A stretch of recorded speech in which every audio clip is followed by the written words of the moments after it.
right now. I'm joined by my colleague, ABC anchor Terry Moran, our Supreme Court expert, Peggy Noonan of the Wall Street Journal, ABC News special correspondent, political analyst, newly mustached Matthew Dowd, and Congresswoman Donna, Democrat of Maryland. And Terry, let me begin with you. You heard some discussion there of the decision, particularly on the DOMA case, and I was struck most of all by the sweep of Justice Kennedy's opinion, and I want to show one part of it. He said the federal statute is invalid for no legitimate purpose overcomes the purpose and effect to disparage and injure those whom the state by its marriage laws sought to protect in personhood and dignity.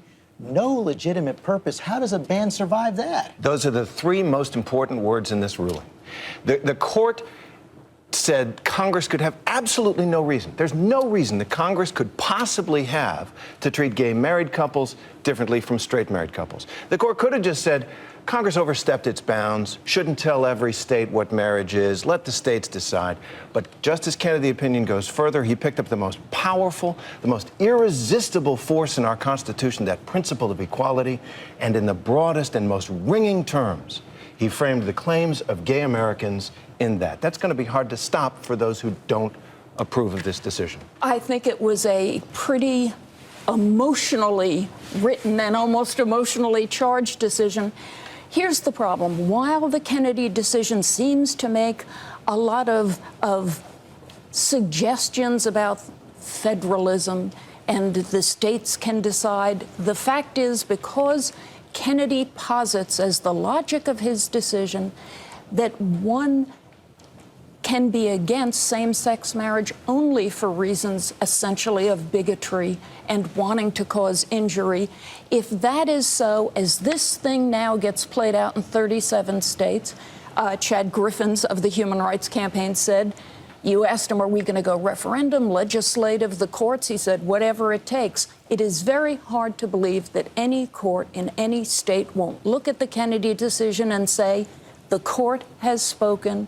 To be against same-sex marriage for traditional marriage is unkind by definition and not constitutionally supported. To me, there are many people among conservatives who think, you know what, this seemed okay in some respects, but in fact, we're back to Roe versus Wade. It is the nationalization of this decision. That's what seemed to set off Justice Scalia. I want to bring this to you, Congresswoman Edwards, because he said basically the court would do whatever it could get away with. And I have to say, I personally look at Justice Kennedy's opinion, sort of agree with the sentiment behind it, agree with the morality behind it. If I were to vote on DOMA, I would vote against it as well. But it seemed that Justice Scalia's logic was kind of unassailable. He said, Edith Windsor brought this case. The government said, we're not going to fight it. What are we doing here? Well, I mean, there were plenty of people, both through the amicus process and others, who put the argument forward. I mean, and the court could have come to a different conclusion had it wanted to. I mean, I think it's almost three strikes and you're out. DOMA, Prop 8, and the next to go are the state bans, and I think that's appropriate. Look, we have a debate in our state. I mean, I'm from a state that passed marriage equality on the ballot, but still within some communities, within some of our African-American communities and churches, it's a really difficult issue. But this is about what states do, what the federal government does with respect to its citizens. Doesn't impact at all what churches and faith communities do within the confines of their churches. How does this play out, Matthew? Well, to me, this is the court actually trying to catch up to where America is in the 21st century. And if you look at the series of court decisions over the last week and a half, conservatives were mad at this one and this series of ones. Liberals were mad at the other series of ones related to the Voting Rights Act and affirmative action. Could be angry about it.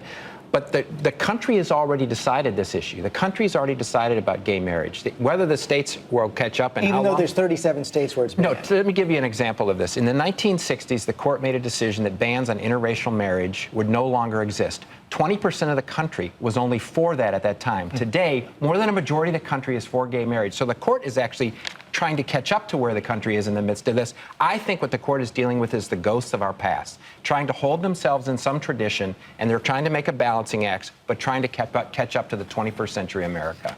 But they are letting the country's conversation continue. They didn't nationalize all of gay marriage. And the reason that it didn't happen, Justice Kennedy clearly wanted to take the Prop 8 case, and he would have had to done dissent in that exactly. case. He would have had to done a dizzying about face to run away from the language that he used in the DOMA case. It was only the judicial restraint of three liberals, Ginsburg, Kagan, and Breyer, who said, no, let's not decide this. Let's let the conversation continue. How does But the it's on a conversation? fast track. It is on a fact. I wonder how the conversation is going to continue from here. And let me bring this to you, Peggy, because I'm kind of torn here. You know, you can see the heat behind it with Brian Brown and Chad Griffin. On the other hand, you also get the sense that a whole lot of people would just as soon have this conversation go away, not be part of politics. That's true, but I feel like the process now in 37 states, that's a whole lot of states, will in effect be a little shorter, more truncated, more strangled than it otherwise would have been on issues like this. We forget as a culture a certain amount of patience, a certain amount of ease. Talk about it, think about it, vote. Leave it up to the people. It's always better when the people vote. When you get something like a jump ahead on Roe, whatever you think of Roe versus Wade, that'll cause trouble and tension forever. So I'm a little disappointed we're not going the other route. How does it play out in 2016? Well, that's it. That's the point. So again, the court is actually way further behind to where the country is. This isn't Roe versus Wade. This isn't interracial marriage. The majority of the country supports gay marriage and a definition of marriage that is broader than it has been between a man and a woman.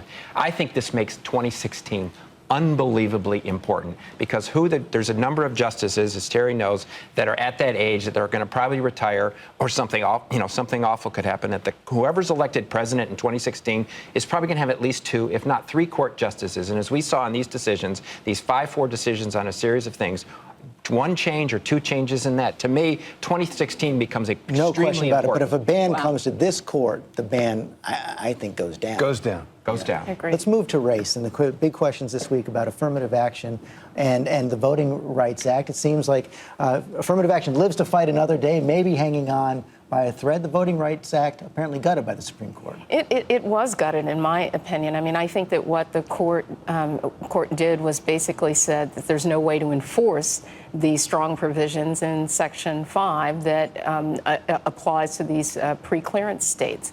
And I think that that's a problem. I think the Congress is really going to have to come back, set up a formula. What's amazing to me is that the court didn't even give notice to the fact that 15,000 pages of legislative history underpin the last authorization of the Voting Rights Act. And so I think it's problematic. But it was based on very old data, Peggy Noonan.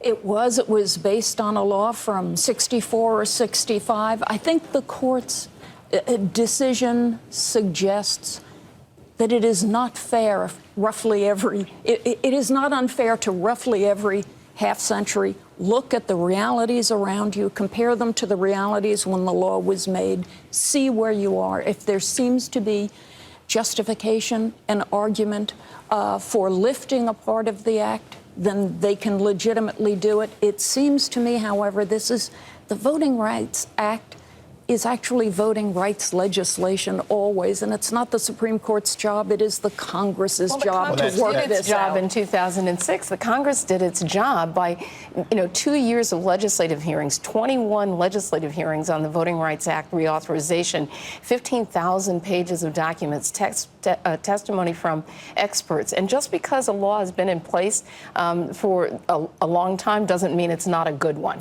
Understood, but I think you can fairly argue that some progress has been made since the 1960s. It is, but I mean, you look at these last elections, and we've seen time after time where state after state, jurisdiction after jurisdiction tries to put in place barriers. Are they the overt barriers that were in place in 1964?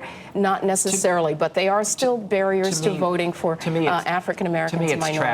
Trapped. We're still trapped in a time that in the states that didn't exist. Virginia is a perfect example. Virginia was one of those states, 9 states that was selected out for special scrutiny. Virginia today is not Virginia what it was in 1965. And Virginia was carried by the president twice, an African-American candidate. To me, the restrictions on voting rights are much different today than they were then. And I think Congress and the president should deal with it. This is not a 13-state, a 15-state problem. This is a 51-state problem. Terry, you get the last word. Hard to see it happening in this Congress. It is. The Voting Rights Act is probably the most successful law ever passed in this country. There was an American democracy That's a big before. statement there.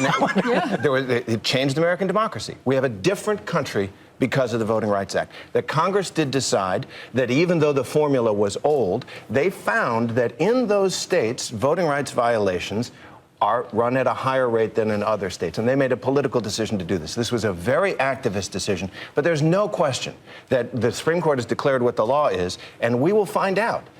The court said, no George Wallace, no need for this. We'll find that out because the states are going to very rapidly test that.